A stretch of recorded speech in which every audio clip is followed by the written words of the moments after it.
Chela Martinez. Have a seat. Have a seat.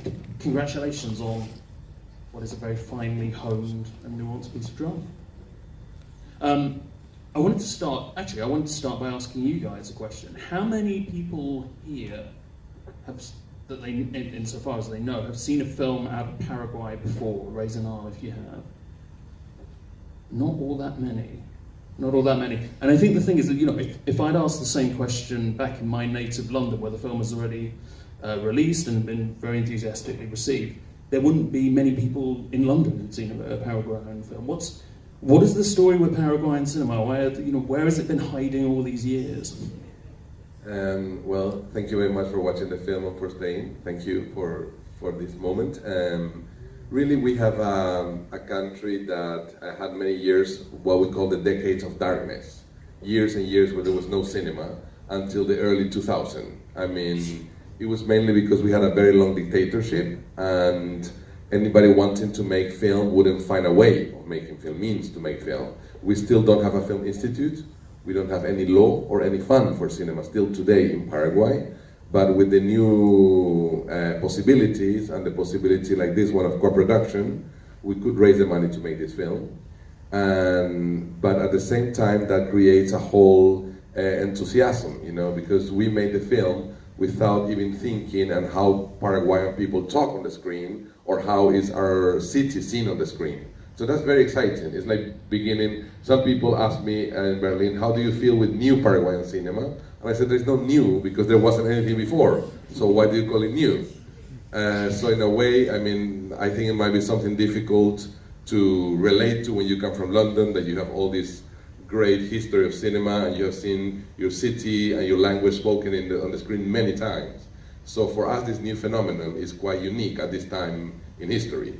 And I'm glad, I mean, I'm happy with that. And then cinema always helps to, you know, open people's eyes around the world to a particular place, particular people, particularly in this film, particular personalities as well. You get so many different personalities up on the screen.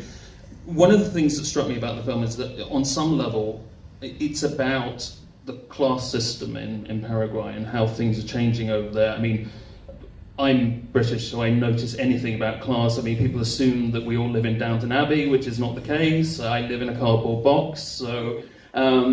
But you know, anything about class, I think British people are very sort of attuned to, and obviously there's a caste system over here. What is the situation in Paraguay? Because I think the sense you get from the film is that there's a sort of transitional moment. Things are changing. Is that the case?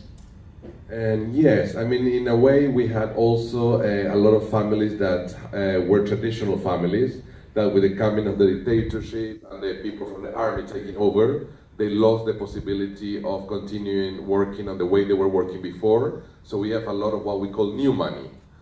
People who has money, free business with the state in the last 20 or 30 years.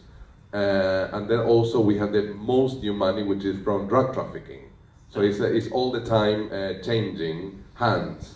So in a way, this is, we find Chela and Chiquita, probably from very traditional families, that they had a piano, that they had good taste, that they had furniture coming from Europe, you know, French furniture, that they had paintings in their house.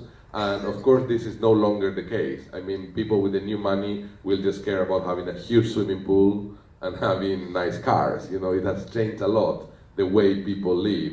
And I think it had to be in the film, but we didn't want, like many other things in the film, we wanted to leave it also for people to understand this without being too obvious. But of course there is also the maid, which is the last, when you're in London, in order to have a maid, you do have to live in a castle or something like that. Yeah. And even if you do live in a castle, you might not have a maid. But in Paraguay, it's the last thing you can cling to, because probably very similar to India in this case, you can probably have help in the house without paying health rights, without paying social security, without paying anything, which is really unfair. And as the conversation goes with Chela and Pituca, you can understand that Chela probably had a better prepared maid at some point, and now she has this woman that cannot read, but it still helps. You know, it's like clinging to this the very last thing that reminds her of the fact that she belongs to a social class that was an elite.